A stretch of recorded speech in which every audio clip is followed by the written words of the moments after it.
Good evening, everybody, and welcome to RAMP, Real Access Motivates Progress, weekly podcast. We are so excited for you to join us the entire month of July because we have a lot of important people. Not that every week isn't important, but we have some really special episodes, starting with the kickoff one with the Rhode Island Department of Health, Dr. Jim McDonald. Thank you, Dr. McDonald, for joining us tonight. We are so honored to have you with us this evening. Oh, Tina, thank you for inviting me. I'm joining you from my dining room tonight, and I'm excited. Be a ton of fun tonight. Oh, that's awesome. It's like we all have our own personal doctor in the house tonight, so we can learn all about the stuff that you probably teach your own family and the rest of the state. So we appreciate it. Why don't you start everybody off with a little background of who you are? Not that everybody doesn't know you by now, but in case those one or two people who don't, they can learn a little bit about you tonight. Yeah, thank you, Tina. So I'm Dr. Jim McDonald. I'm the medical director at the Rhode Island Department of Health. I live in North Kingstown, Rhode Island, with my wife, Gail, 3 kids. There are 2 dogs here. I don't know that Rosebud and Daisy will make an appearance tonight, but just full disclosure, they're in the house tonight. I am board certified in pediatrics and preventive medicine. I've actually worked in multiple areas of this world. So I've served in the U.S. Navy, which brought me to Okinawa, Japan, Oakland, California, Bethesda, Maryland. I've been in private practice in Pennsylvania, right in the heart of Amish country. I used to work in the Indian Health Service in the heart of the Navajo Nation in Arizona. And I've also been in Tennessee. So I've been in Rhode Island for 13 years now. And I feel like Tina, I was a New Englander misplaced at birth. This is where home actually felt like it was actually home for me. So it's great to be with you tonight. Oh, we are so honored to have you, and you have done a tremendous job of keeping everybody informed, and I love listening to you speak because you break it down for those of us who really don't know what we're talking about, and we get the real story. So thank you for that, and we truly appreciate that. So let's talk all things COVID right now and how that affects the disability and elderly community, because we are the most vulnerable and we are the population that, needs to worry the most. So where do you think that we stand at this moment in time, vaccination wise, pandemic wise, and with all of the variants? Yeah, I think right now, I think about it this way, Tina. There's Team Human and there's Team Virus. And Team Human, we've been doing really good lately. We're doing really good, but Team Virus got a new player. And their new player is called the Delta variant. And I'm keeping my eye on that new player team. I'm Team Virus, the Delta variant, because the Delta variant is definitely more contagious. It's causing more cases. And when I say a variant, what I'm really talking about, Tina, is the virus just changes over time. When we think about the original wild type SARS-CoV-2, it's changed over time. And earlier this year, we talked about the Alpha variant, B117. Then we talked about the Beta variant, then the Gamma variant, now the Delta variant. And really, quite frankly, some people are like, why do you keep changing the names of these things? And quite frankly, it's because the virus has changed a little bit. Fortunately, though, as of today, our vaccines still work against all the variants circulating in Rhode Island and the United States. And the monoclonal antibody from the Regeneron still is effective too against the variants. And I say the variants because that wild type isn't around anymore. Really, when you think about what people are getting infected with today, you're either getting infected with the Alpha variant or the Delta variant. The Alpha variant is the B117 that originated in the United Kingdom. The Delta variant is the one that originated in India. And we're kind of moving away from where these things originated because people start thinking about where, as opposed to like that would be a reason to assign blame when it has nothing to do with anything. It's just the virus is going to mutate. It could have easily started anywhere in the world. It just happened to start in those places. Right. Well, thank you for that. Where do you see the state right now on a vaccination, and how well it's doing for us at this moment? Yeah, so Tina, Rhode Island has done very well with vaccinations. We're 77% of the population, of the adult population, has at least one dose. And, we're really approaching almost 70% getting both doses. So we're really heading in the right direction in that regard. And part of why I think Rhode Island has done well is Rhode Island's always been a vaccine-friendly state. In other words, when you look historically, Rhode Island's always been one of the top states in the country at accepting vaccines. I think other things about the vaccine rollout in Rhode Island is it kind of made sense to people after we explained it. Like one of the things that you saw in the beginning was it wasn't first come, first served. Like we started in nursing homes. We started with the people who are most vulnerable. Then we brought in healthcare workers, and then we started getting people to a certain age, and we eventually got to people with underlying conditions. But there was a plan and there's a strategy. The strategy in Rhode Island was try to get the high risk people first, make sure you have a workforce to take care of the people who are going to get sick. And that was different than some other states that really did sort of a first come, first served model. And what you saw with those, like you could almost make that tortoise and hare comparison, if you will. We started out slow, and I remember in the beginning, people were saying, why is Rhode Island at the bottom of the pack? Well, when you looked at health outcomes, we ended up in a much better place because we kept people out of the hospital, kept more people alive, and we've had a much better penetration to our entire population than some of the other states that start out kind of like, well, anybody can get it who wants it. And so I think to that degree, Rhode Island's a state that likes vaccines. We still have some improvement. We still have some ways to go, and we still have more people who want to get vaccinated. But, in the 12 and older crowd right now in Rhode Island, we've done pretty well. That's great. What is it? I mean, they're saying like 60% of the people who unfortunately succumb to COVID, were in the disability or elderly population. Where do you think that you see the disabled population in the vaccine rate? Are we tracking that? Or, what I mean? Is it just kind of like a free for all? And, what I mean? We don't know where we stand for that community. Yeah, it's interesting. The disability community is a very diverse community. A lot of different types of disabilities and a lot of different types of people in there. But we don't track in Rhode Island, nor do we think any state does in particular, like what is the vaccine rate in the disability community. Overall, I think we've seen really good uptake of the vaccine. But it's interesting. I think people who have disabilities, they're sort of they're at higher risk for several different reasons. One reason is the disability may put you at higher risk depending on what your disability is.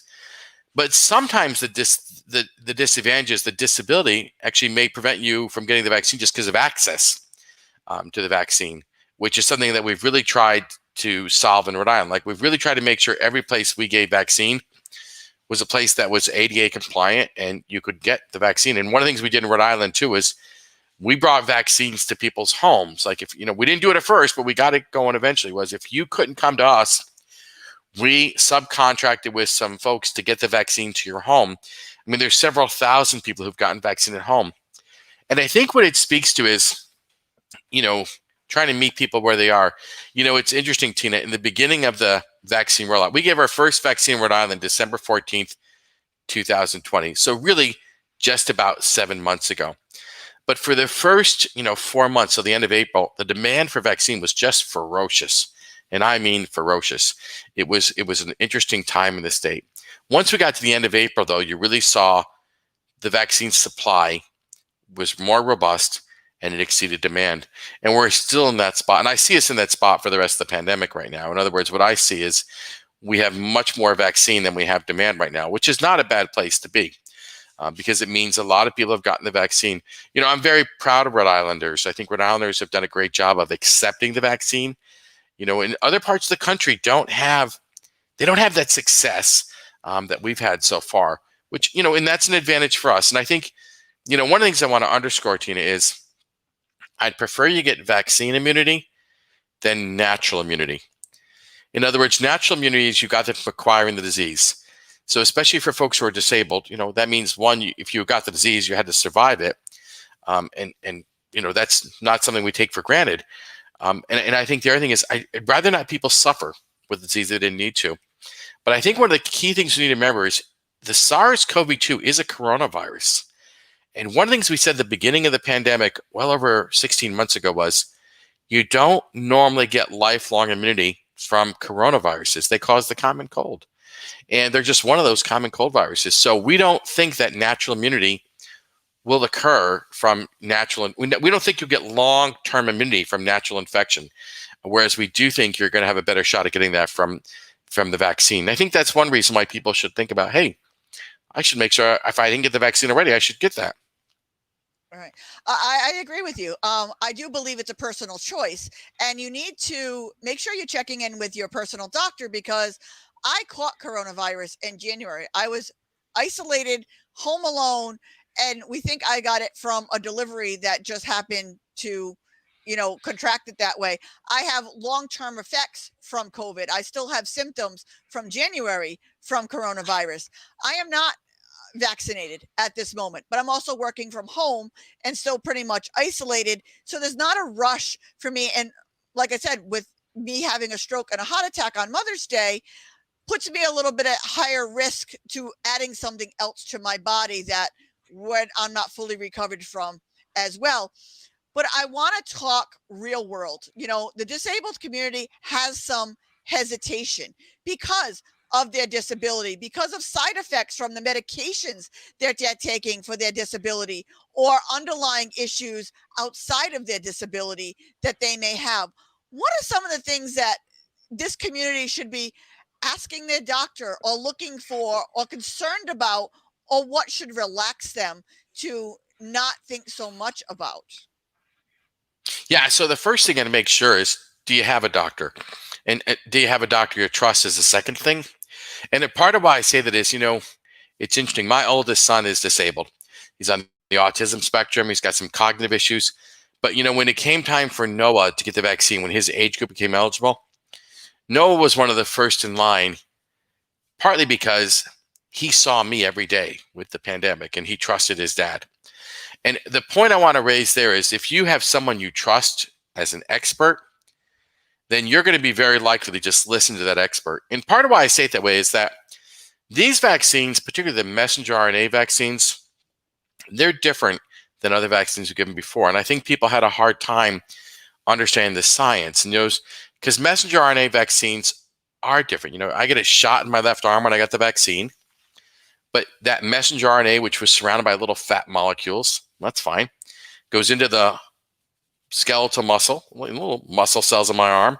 I don't have that big a muscle, Tina. It's there though, right? And then the muscle cells in the cytoplasm, the little outer covering, that's where the messenger RNA get. And what messenger RNA is, it's like a little blueprint. It's like a little construction crew. And messenger RNA cells said to the cells, I want you to go make a protein, put it on the outside of that cell. And the protein looked like the spike protein of the virus. Now, it didn't tell my body to make the virus, and make the spike protein. When my immune system saw the spike protein for the first time, it said, oh, that's not supposed to be here. We're going to make antibodies against it. And it did. And it's interesting because, Tina, you referenced side effects. And I think we're used to the word side effect, but it's really not a side effect. It's really an immune response. Because what did I get after I got my vaccine? I got a sore arm for 2 or 3 days. After the second one, I got a sore arm and a little bit of fatigue for 6 hours or so. And that was something I rolled in. So I think one thing is, one, find a doctor. 2, find a doctor you trust. 3 is try to understand the science. Because if you understand the science of how the vaccine works, it really makes people feel a little bit calm about it. I think the 4th thing to work on is understand the disease. And why do some people have a problem with SARS-CoV-2 and others not so much?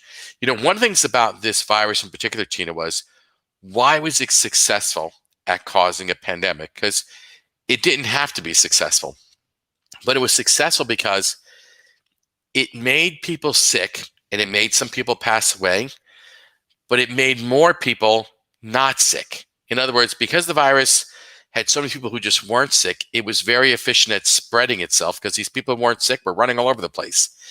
The other thing about this virus that made it uniquely able to cause a pandemic was its long incubation period. So someone who was spreading disease was, I'm contagious for, 2 to 14 days. That's a long time to be running around the state or the country spreading your disease.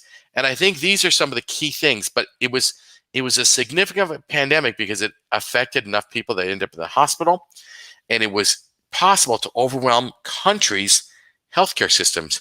It's kind of interesting. Even today, you're seeing some states where there's low vaccine uptake. Even today, 16 and a half months into the pandemic, some hospitals are still getting overwhelmed and still looking for ventilators because they're just not able to handle the influx of patients. And part of why I give you that as context is if you understand the science of how this virus caused the pandemic, then you want to go into your brain and say, well, why does it make some people sick and some people not so much? And this has a lot to do with just the word inflammation. And for some people, it really caused a lot of inflammation. And inflammation in end organs like your kidney or like your heart or like your brain. Some people end up with strokes, heart attacks, heart inflammation. Kidney failure was very common. It caused all kind of problems in some people, and that's why I ended up in the hospital.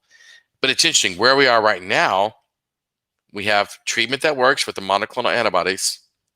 We have a vaccine that prevents disease. We also have a lot smarter doctors and nurses in the hospital because they know how to treat the disease a lot more. Keep in mind, it was a new disease 16 and a half months ago. People had to figure out when's the best time to put you on the ventilator, what's the best way to prevent you from getting on the ventilator, and what are ways to prevent those blood clots from forming. All that stuff had to be figured out. It's amazing how fast science worked in all this process. It's true. But I want to talk a little bit more real because I've known a lot of people who've gotten the vaccine. Some had no issues at all. Like you said, a sore arm or a little bit of fatigue. Some were sick for days or weeks from the vaccine. And I know this puts hesitation into people. And how do we overcome that? How do we explain, you know what I mean, why you should get the vaccine and what you should expect? You know what I mean? And that is that normal or not normal? Because, you know, people say we rush to a vaccine. Others say it's been in the works for years. Where do you put us in all of that? Yeah, so the technology for the vaccine is a little over a decade old. Like, in other words, there was another messenger RNA vaccine for SARS, the first one, but it wasn't used because that virus wasn't successful at causing a pandemic. I think that's one thing to keep in mind. It's not super new. And I don't think the vaccine was rushed. I think it was prioritized. Like when you think about how our country approached creating a vaccine, none of the steps were skipped in making the vaccine. What did happen, though, is our federal government said, here's money to the companies that will show us the best chance of making success. And it's a lot of money, but you got to make this work. And, you know, one of the things the United States did right that I think other countries weren't quite as good at was the United States was able to leverage its financial resources connected to its science and technology and pharmaceutical companies and make this work. Like, interestingly enough, Moderna, which is a small company in Massachusetts, which had yet to bring a product to market, had a massive infusion of money from Operation Warp Speed. And they created a great vaccine that works great, and we're thrilled to have it. Pfizer partnered with a European company called BioNTech, didn't take the Operation Warp Speed money, but actually made their own messenger RNA vaccine as well. So and Pfizer's a huge pharmaceutical company that's been, around for many decades. They invented drugs, back when antibiotics were a brand new thing. And, there are all kinds of pharmaceutical products out there. So Pfizer's a very big multinational conglomerate. But you saw these two different companies, this one big behemoth of a company, Pfizer, and this really, small pharmaceutical company in Cambridge, Massachusetts called Moderna. Yet they both created life-changing, world-changing vaccines. So I think that's part of the science. Part of what I want to say, though, about getting comfortable with a vaccine is getting comfortable with a vaccine is really a personal journey, because it was new for all of us, but it was prioritized. It wasn't rushed because none of the steps were really skipped in the research. And it's a lot of people were studied in the phase 3 clinical trials. What's interesting too now is we're talking about in our country alone, over 180 million people have gotten the vaccine. That's a lot of people. And across the globe, we're talking about over 2 billion people have gotten the vaccine. So really, about a quarter of the planet has gotten the vaccine so far. And in our country, well over half of the people have gotten at least one dose. I think that when you get to other issues, though, like what do you expect after getting the vaccine? The majority of people are going to feel something the next day. In other words, over 70% of the people are going to have a sore arm. So if you're pitching for the Red Sox, I'd get the vaccine on an off day. I wouldn't do it in the day you're pitching, because I think you're just asking for it then, right? But some people are going to get a headache. Some people are going to get, a fever. Some people are going to feel tired. And really this gets to a lot of people have what's called an immune response. And when I say immune response, Tina, think of it this way. When you get a viral infection, how do you feel the next day? Well, the thing is, most of us don't really feel the symptoms of viral infection till the virus has been running around our body for several days. Because what are we feeling is our immune system responding to the virus. So our white blood cells, which are going to kill that virus, are going to create some inflammation. When they create some inflammation, we're going to be achy. We're going to have a little bit of release of some of those chemicals going to cause a fever. It's just simply an immune response. And one of the things I kind of just say to people is like, at least it's working, right? And now you don't have to have the immune response to have the vaccine work. We know it works for people because some people get the vaccine and they just do marvelous. Nothing happens. But the majority of people, well over 70%, they've got a sore arm and they got a story to tell about it too. And it is a little bit more noticeable after that second dose, by the by. In other words, after that second dose of vaccine, most people say, yeah, it's more noticeable. But it does give you good protection. It really does. And I think that's an important thing is I'm amazed we got these done so quickly. Again, not because they're rushed, but because they're prioritized. And it's one of those things where, like if I 2.5 months ago, 10 months into the pandemic, I'm going to have 2 vaccines that work for you. And oh, by the way, I'll have monoclonal antibody to treat you. I think all of us would have signed up for that bargain because if you remember back to the beginning of the pandemic, one of the things we said to folks was, we're doing all these public health measures, shutting everything down till we, 1, get a vaccine or 2, get a treatment. In under 10.5 months, we had both. And not because of me, but because of the power of science and partnering with government to fund it, to make it work. So I think in some ways, that's one of the positives I take out of the pandemic. Yeah, like I said, again, I agree with you.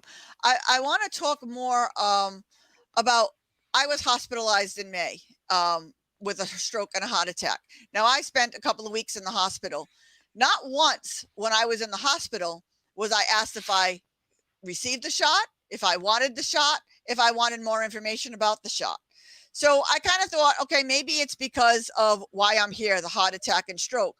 But I've talked to several other people who were disabled and they never got questioned as well when they were in the hospital. But yet a lot of my able-bodied friends who happened to go to the hospital around the same time were asked almost on every shift by the nursing. So this sets a precedent to people of our community. Are we not important? Are we not prioritized? Why are they not asking us? And it makes them a little bit more hesitant. What do you say to put them at ease? Or what do you say to the hospitals of what they should be doing different to making sure that everybody is accounted for and everybody is getting the opportunity? Tina, I think one of the things you bring up is, why do doctors and nurses treat some people differently than other people? Because that's just wrong, right? And part of what that gets to is notions of implicit bias. And I know bias isn't a comfortable word for people, but one of the things about implicit bias, because sometimes when people hear the word bias, they get defensive saying, oh, I'm not biased. Well, newsflash, all of us have biases. In other words, all of us grew up with certain ideas. And we just grew up with these ideas and they've made us think a certain way. We've developed patterns of thought. And some of those patterns of thought are really helpful and healthy. Some of those patterns of thought are negative and destructive. And part of what learning does for us when we learn new concept is we learn different patterns of thought. And then that way we actually see things differently. We have different understanding. So are people who are disabled discriminated against? Yes, they are. And that's wrong. And that shouldn't happen. And the illustration you gave is understanding attitudes of healthcare providers. Like one of the things, I've learned recently, talking to some people in the disability community, is that certain healthcare providers have attitudes. Probably 80% of healthcare providers have attitudes where they think because someone's disabled, they have a lower quality of life. That's implicit bias. And that's a problem. And changing people's attitudes takes time. So I think one of the things healthcare providers do need to do is look for continuing medical education about understanding people with disabilities and other cultural awareness issues. I think that's really important because, quite frankly, What you describe, you're in a hospital for something pretty serious, right? Heart attack and a Yeah. stroke. I don't care who you are. That's memorable. That's like, I might not survive this. But while you're there, one of the things that you're saying is, look, I'm here. Can I have a conversation about a vaccine? And that sounds like a missed opportunity because you were there, you know? Now, part of it, Yeah. part of it could be people just weren't thinking that way.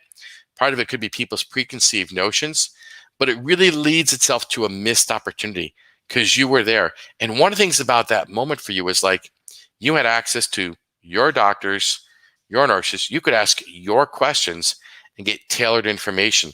So I think one of the things, that we have to be honest about is doctors and nurses have some, I think I'm going to say some mental journeys to occur and understanding a little bit more about like, gee, what is my own implicit bias? Because I think sometimes people look at people with disabilities and they start feeling bad. The people I know who are disabled, including the people in my own family, don't want me to feel bad. They just want me to treat them the same way I treat everybody else and Right. accommodate whatever disability I can. I mean, I had said this earlier. My wife lost vision in her right eye a couple Valentine days ago. It was really all of a sudden we think it was a side effect of the chemotherapy she was getting, and she took a wonderful approach to it. Her approach was, well, I'm thankful to be alive 10 years after my ovarian cancer. I'm thankful I have one eye left. And you know what? I would have done this bargain any day. If I would have traded vision in one eye to still be alive 10 years later to enjoy my family, she would have made that bargain. And so she's got a positive attitude and she'd roll with it, which I think speaks to some of her resilience and some of her, you can't get me down. I'm just going to keep going on life. And I think it speaks to sometimes, one of the things that, I see in certain people is they demonstrate a fair amount of resilience, a certain amount of personal power to overcome. There's a purpose to my life. There's something I'm going to do today that's going to be positive, going to matter for people. So I think these are some of the complex issues we need to think about with this area. But I think getting back to your original issue about vaccine and being comfortable with the vaccine, like a lot of life, it's a personal journey and how comfortable you're going to be. And one of the things I suggest people is keep your mind open to science, find people you trust, but get information from experts. Because one of the things we do know is that people with disabilities are at higher risk of acquiring disease, but also higher risk of having a harder time with it. And what we don't really want is people to succumb to this disease. For people who Right. aren't comfortable with the vaccine, I do think they need to remember, though, there is treatment, right? Those monoclonal antibodies do work. So if you do acquire the disease, make sure you talk to your doctor about a monoclonal antibody because that Regeneron product works well for people. Yeah. Like I said, again, I was missed opportunity twice. Once in January when I went into the hospital and they tested me for COVID and I'm like, there's no way, I've been home alone. You know what I mean? But you got to test me. I think so. And I had COVID. I never was offered the mononuclear. Now, why? Was I was at the beginning stages of COVID and never offered.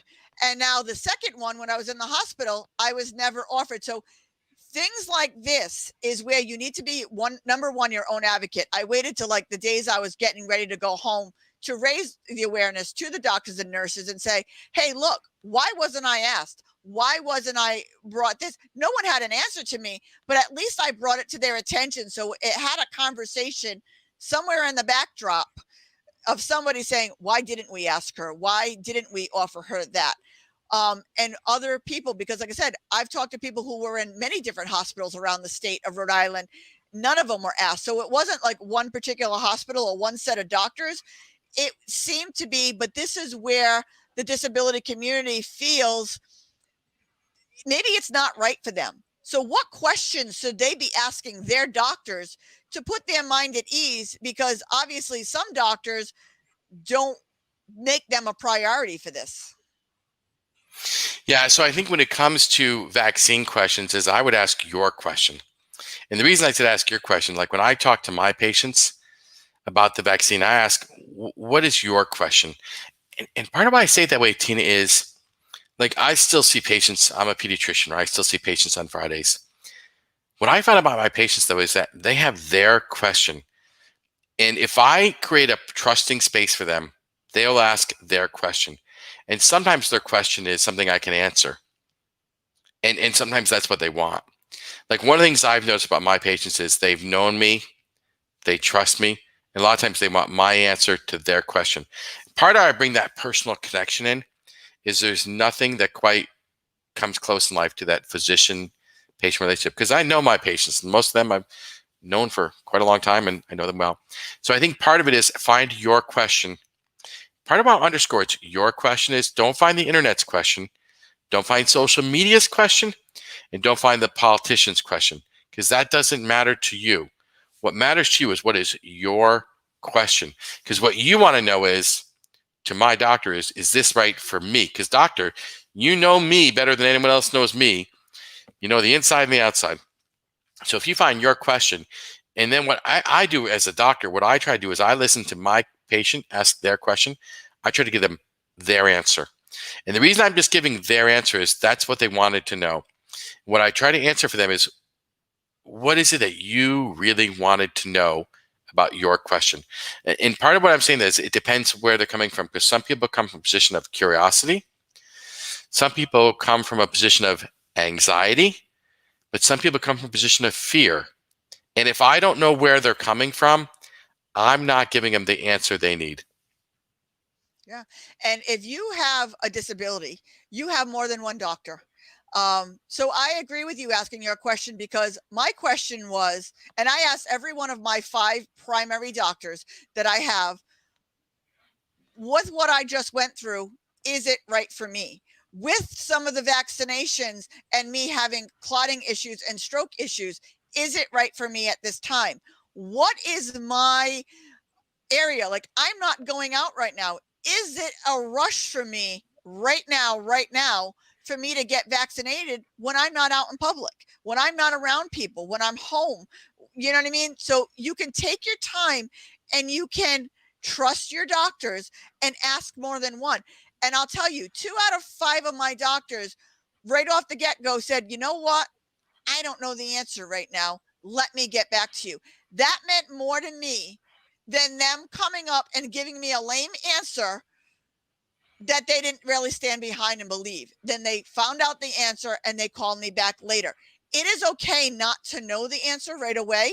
And this is what I'm putting the plea out to the doctors. Be honest with your patients. If you don't know, go look up the answer and call them back later. They will have more respect for you, and they already trust you, because I've been with my doctors for years. So when they say no, I take that to heart. When they say yes, I trust them, because that's why I chose them as my doctors. And I appreciate your answer, because it's true. It's your question that matters. It's the personal preference. Don't go by anybody else. You want to be seen as an individual. Treat yourself as an individual and don't lump yourself into the grand scheme of things. Don't go along with the crowd. Don't do it because everybody else is doing it and it's the in thing. Do what's right and make an affordable decision for yourself with your doctor.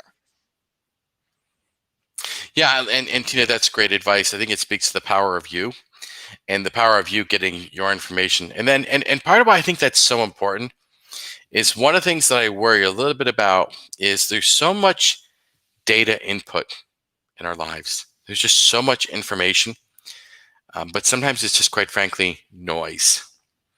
And what I'm looking for is just having a conversation with my patient about their question. And one of the things I think it's really important is, particularly in the beginning of the pandemic, when we were trying to really vaccinate the entire state, we had everybody going to mass vaccination sites. And those mass vaccination sites were great for us. One of the things I'm really happy about now, though, is that we've really moved the vaccine a lot to doctors' offices. So now, more than ever, the doctor you're seeing probably has vaccine in their office. And we figured out ways to get the storage just right, get the administration just right in doctors' offices.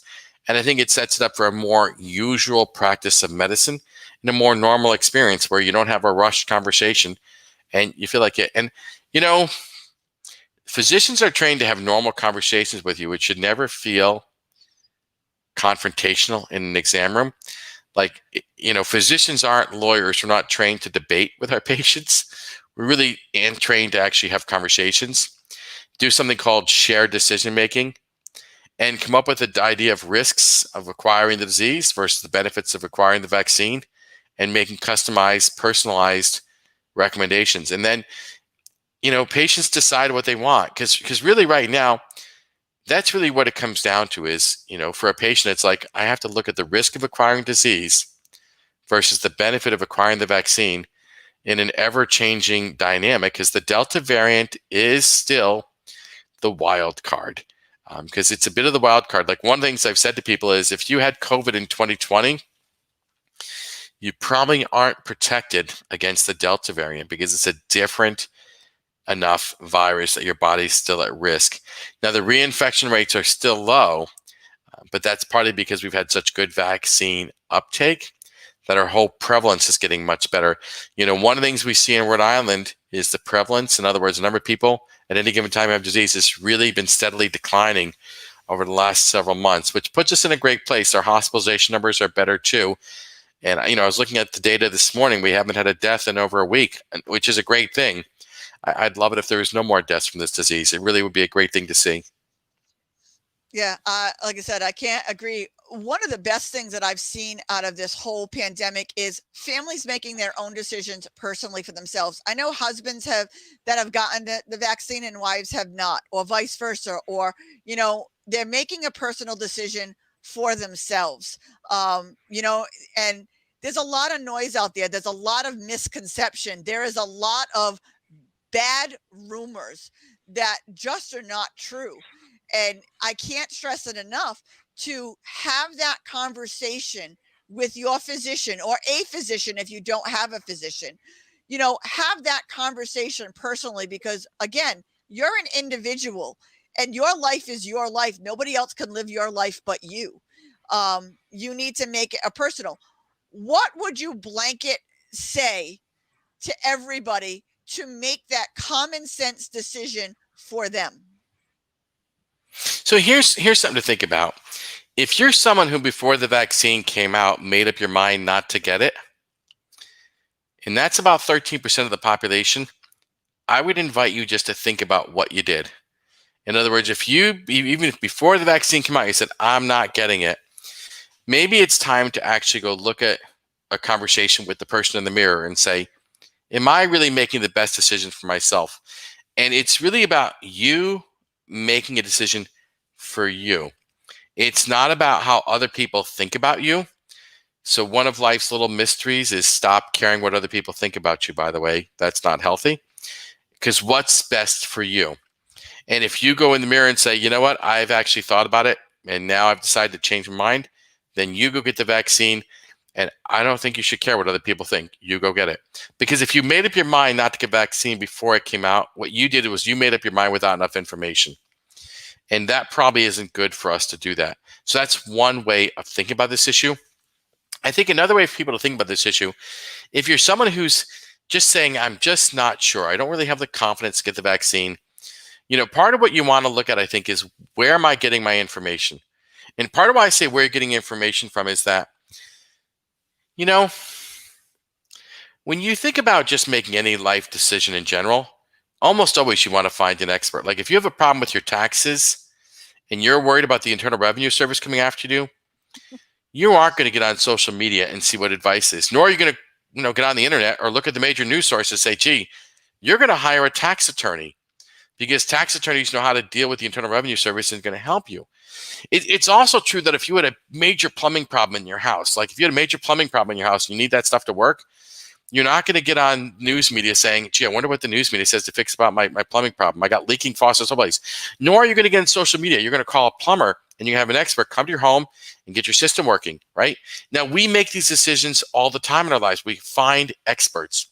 What's interesting about healthcare, though, is we tend to think we're all experts, and we're not. It's funny. I'll say this to you.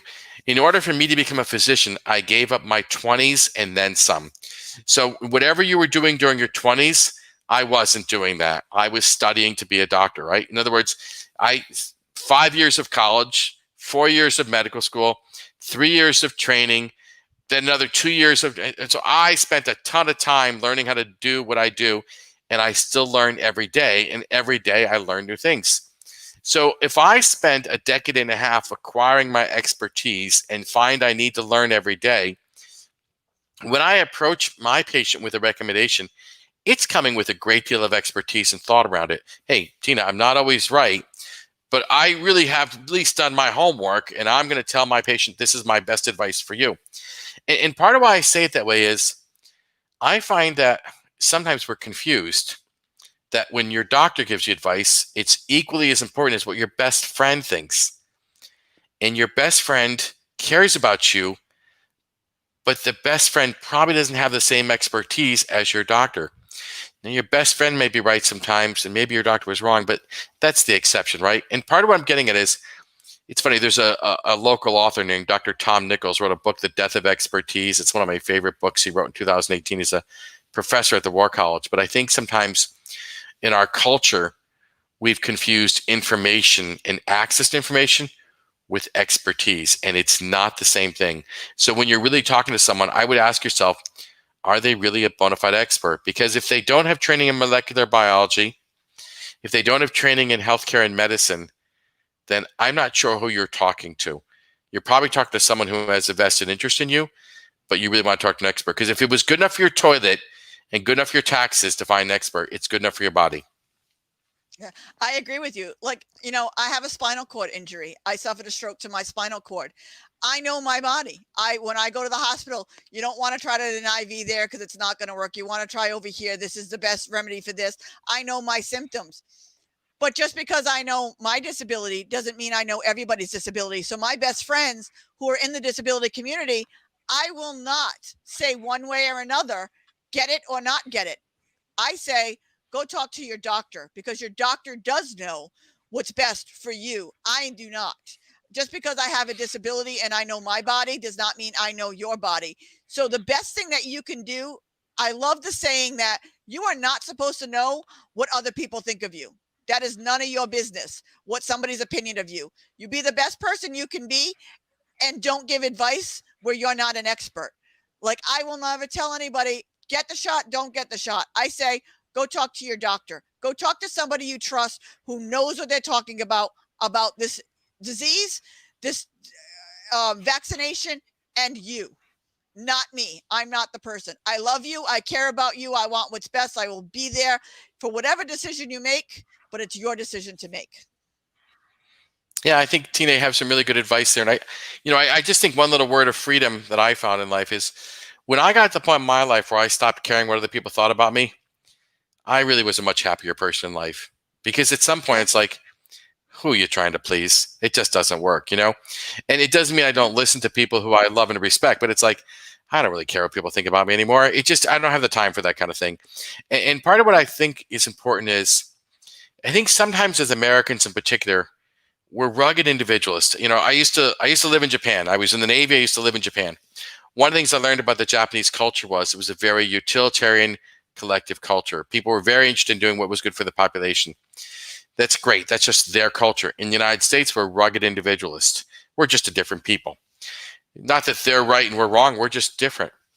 I think sometimes, though, as Americans, though, we identify so much with that individualism that we sometimes do things that aren't in our own best interest. We literally sometimes bite our nose to spite our face. And it doesn't even feel good when we do it. And I worry sometimes when I see people have made decisions about the vaccine in particular, they're taking a little bit of risk. And part of what I want to do is just separate identifying with, way we grew up. We all grew up here. This is our rugged individualism, from why are you assuming risk? And it gets back to the concept I brought in earlier about this virus. Why was it successful at causing a pandemic? Had a long incubation period, up to 14 days. But also the majority of people weren't that sick. So when the majority of people weren't that sick, you would know people who had it who, quite frankly, were not in the hospital or did not pass away. So that creates a false sense of like, oh, it's not that big a deal. But yet we know when we think about how many people passed away in Rhode Island, thousands. How many people were in the hospital? Tens of thousands. How many people have died in this country? Over 600,000. We start thinking about like, oh my gosh, there's nothing like this. And it's funny, there's no flu that compared to this. Like, just out of curiosity, I don't know if people want to guess, but we had no cases, no flu deaths in Rhode Island last year. None. That's something we've never seen before, but that's because of those public health measures. But even a terrible flu season, we would rarely see 100 deaths. in a terrible flu season in Rhode Island, we saw thousands of deaths from this disease, thousands. And it really did create a profound impact on our state. And the public health measures caused, a lot of people just to think about life a different way here. But that's something that's so far behind us right now. And I think the vaccine is what brought us to that success. And if you really think about what made Team Human able to at least get control of Team Virus for a while, it's the vaccine. And why I think you see people a little bit nervous on a national level is when you look at Team Human across the United States, Team Virus is that with this new player, this Delta virus, this Delta variant, the Delta variant has given Team Virus hope for a chance to actually beat Team Human again.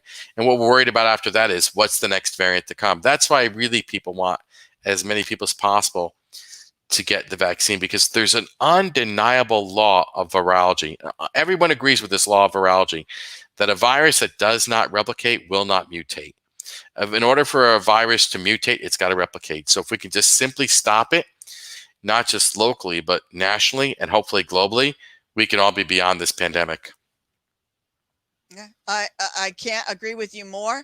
And the thing is if you feel comfortable going out with a mask on, wear your mask. If you feel comfortable going out without a mask, don't wear a mask, but don't judge somebody else. Live your life, live your truth, do what's best for you. Don't speak where you're not the expert, and talk to your doctor. Talk to the experts. Like you said, I'd get a plumber to fix my plumbing. I'd get a tax accountant to fix my taxes. I'm damn well going to talk to a doctor that I trust, whether I should get the vaccination or not. We're given one life to live, and we're the only ones who can live our lives and live our truths. Live it to the most positive way possible. Give the best advice you can, and the best advice you can give anybody, go talk to your doctor.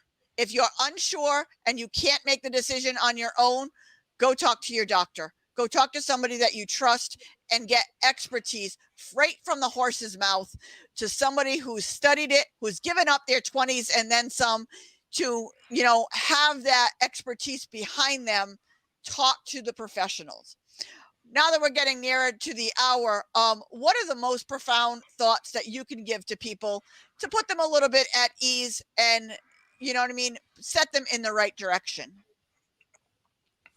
Yeah, so I want to give a little perspective on where we've been as a state. Like, in other words, it was about 500 days ago when we had patient number 1 in Rhode Island, 16 and a half months, right?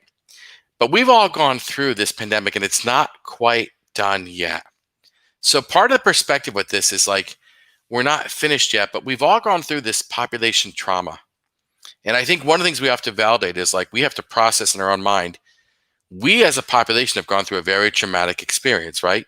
You probably know someone who passed away or was in the hospital. You may have lost someone very close to you. That's traumatic.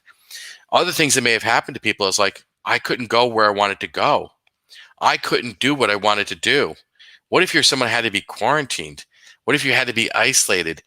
These were new experiences for a lot of people. And that, quite frankly, as Americans in particular, we aren't used to this, right? Because this country was built on life, liberty, and the pursuit of happiness. One of the things the pandemic taught us was you couldn't necessarily pursue happiness. And some people had their liberty restricted so we could preserve life. And that didn't go well with everybody. But one of the things you saw this is like, you may have lost a business. I mean, my brother in upstate New York was, owned a family pharmacy. Our grandfather started a pharmacy 90 years ago in upstate New York. It changed hands during the pandemic because it was just too hard to own an independent pharmacy anymore. But a lot of businesses just quite frankly failed. And these people's lives were just decimated. But even getting to a more common level for everybody in this pandemic saw pain from the pandemic every day. If it was simply the inconvenience of wearing a mask every day, maybe you had some of the envy of like, some people working from home, whereas some people had to go to work in person. And that was hard for people. But the pandemic caused pain from one every day. And when you have pain every day from something, it's hard to kind of let go of that pain. So one of the things I think we as a population have to understand is, one, we've gone through a traumatic experience. Two, we've all gone through it, but we need to process in our own mind what's happened here, right? And if you understand what happened to you, then you have a better chance of getting to a little resilient recovery for you. Because part of what we have to do is like, when is it okay for me to go out and be with people again? I miss people. How do I interact with people again? Am I going to shake people's hands again? Well, I have hand sanitizer on the ready. Is that going to be okay? But part of it's going to be too just reconnecting with people. And one of the things I find for me that's been very part of my personal healing is just reconnecting with people. One of the things I'll just say is, I've been working back in the Department of Health during the day, and it's been fun to see people again. Some of them got a little bit, bigger during the pandemic, because that was one of the things we all struggled with, was eating more than we needed to. Others look identical to how I remember seeing them over a year ago. And I think it's to get this large issue. It's fun to see people again. But like, one of the things I've just noticed, I'm purposely going on my way to reconnect with people. I'm walking around the department saying hello to people. How are you? I'm checking in with people. And I think that connection is something we can all do with each other. And one of the things that I think will help us as a population really emerge from the pandemic stronger is just reconnecting with people. One of my most fondest memories of the pandemic so far was just walking in Lincoln Woods. I'm just walking in Lincoln Woods, and all of a sudden I'm walking Daisy, because Daisy likes to get out and walk. And all of a sudden this person walks next to me. She starts chatting about her dog. I'm chatting about my dog. And then she said, "Are you Dr. McDonald?" She recognized my voice. And we just had a lovely conversation for the next half hour. But it was like one of the things that I think I saw was just, I met a perfect stranger. But what is more fun than just connecting with somebody you don't know, getting to know about it, walking throughout Lincoln Woods? I'm outside exercising, and it was just a great conversation. But that reconnecting with people, that's going to heal a lot of the pain that we had. And then as we move forward a little bit smarter for the future, like one of the things I think we need to focus on is there's something called social determinants of health. These are little factors that make some people have an advantage or disadvantage. And I think one of the things we need to look at as a culture is when you look at why did certain parts of a population get sicker than other parts? Some of it was based on race, right? The Latinx population got hardest hit. But it wasn't because people who were Latinx were genetically predisposed to getting sick from COVID. It's because they had adverse or disadvantageous social determinants of health. In other words, a lot of these people are more likely to have to work in person, not work at home. Maybe they didn't have a computer in their home. They had to deal with a cell phone. In other words, these are circumstances that made you have a disadvantage in your health. And when we talk about social determinants of health, what we're really thinking is, what is it that gave someone an advantage, some a disadvantage? Like someone like me, Tina, I could work from home. I could have my groceries delivered. I could have a computer in my home. I had some advantages. My wife and kids did as well. They could do school at home. They could work from home too. Now, if you had a family though, where you had to go to work in person, you only had one car and you had to carpool with people, you start adding risk to people. One of the things we really see as a culture we need to look at is, how do we make sure that everybody has similar advantages? Maybe not the same one, but at least similar advantages, so we don't have more people sick next time there's a problem like this. And the one thing I like to say is everybody got a glimpse of the disabled community.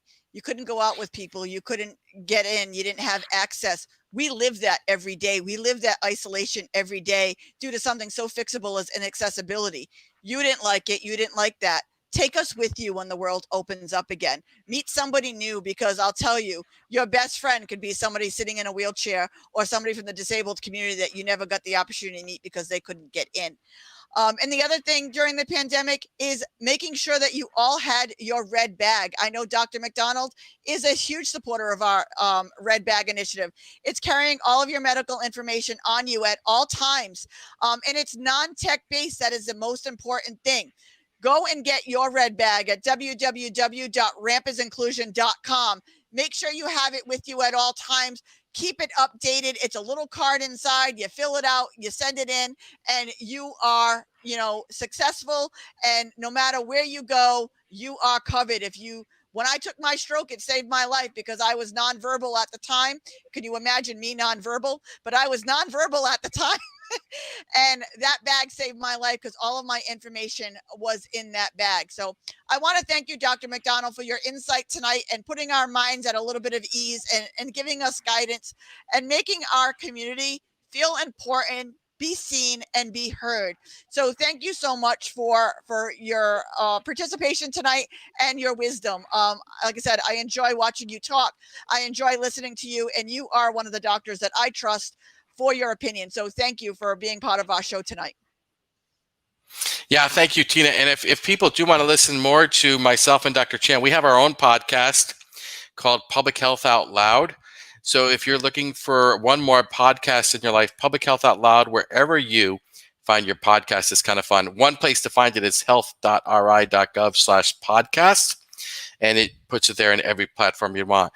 And I will say this, one thing's about our podcast, we do talk about other things other than COVID. Any public health topic you can imagine, we're talking about it. We just finished season 1, recording our last episode yesterday, and we're looking forward to starting season 2 in a week or so. So that's fun for us. So, yeah, and it's a great podcast. I've actually listened to it myself. It's where I get a lot of information from. I've had Dr. Chan on our podcast, and now I've had you on your podcast. So maybe someday you will see me on your podcast. But again, thank you so much for taking the time tonight and sharing your wisdom. We truly, truly appreciate it. And we look forward to hearing more of your words of wisdom moving forward. Thank you, Tina. It's been fun hanging out with you for this hour. Oh, thank you. And I want to invite everybody back next Wednesday, same time, 7 p.m. We will be talking to our famous Secretary of State, Nellie Gorbea, talking about how to make your business accessible, affordably, and inclusively, and all of the tax breaks out there for you, because having us wheeling into your business and being part of it and giving you our money just helps your bottom line. So tune in next Wednesday night at 7 p.m. for the Secretary of State, Nellie Gorbea. And as I always say, don't just sit there, make a difference. Have a great night, everybody. We'll